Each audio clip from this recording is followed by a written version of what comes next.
My name's Jim Roman, and I'm the organist here at St. Luke's in Houston. And I'm preparing for a performance of Dupré's Stations of the Cross during Holy Week here. And I'm looking forward to talking a little bit about it today. Stations of the Cross aren't necessarily a Methodist thing.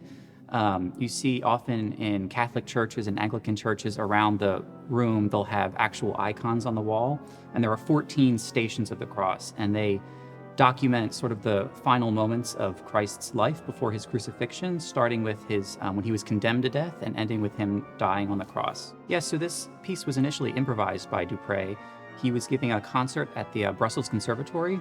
It was during Lent at the time in 1931, and the host who had asked him to come and give the concert initially asked if he would be willing to improvise this set of musical meditations based on a poem by the same name, also the Stations of the Cross, by a famous French poet, Paul Claudel, which was written in 1911, about 20 years prior.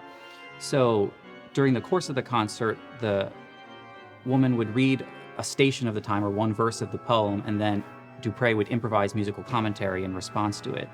And typically when Dupré would improvise, which he was well known for, he wouldn't do any homework ahead of time, really. He would just, whatever came to him in the moment. This case was a little different. He actually did research a lot of themes.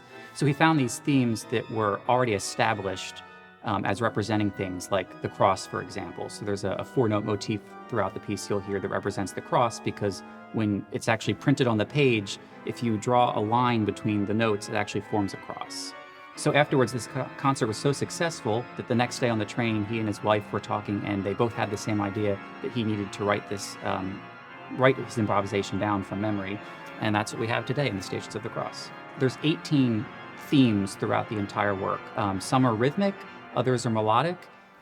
So for example, in the first movement, you'll hear, it opens with a trumpet solo that is Pontius Pilate saying, "Guards, seize this man," and you'll hear,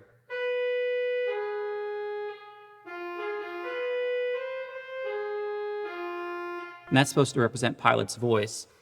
After that, you have all this tumultuous stuff that is the crowd kind of getting excited about all this, and you'll eventually hear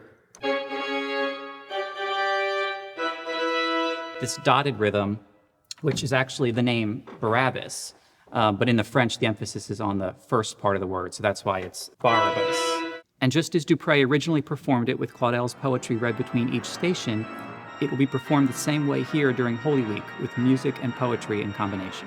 So the Stations have become one of my all-time favorite Lenten experiences. I first heard it myself. My dad and I went to a performance that my former teacher was giving at the time, and I was just overcome by it, this combination of poetry and music and working together to form this meaningful experience. And we went every year, and I always said that one day I'm going to learn it. And so I'm glad to have done that now, and I hope to make it a tradition here at St. Luke's during Holy Week going forward. It's just a really powerful set of meditations and time to really reflect on these final moments, these really dark hours of Christ's death before we celebrate his resurrection on Easter. I hope you'll join me on Tuesday of Holy Week at 7 o'clock right here in the sanctuary for a performance of Marcel Dupré's The Stations of the Cross.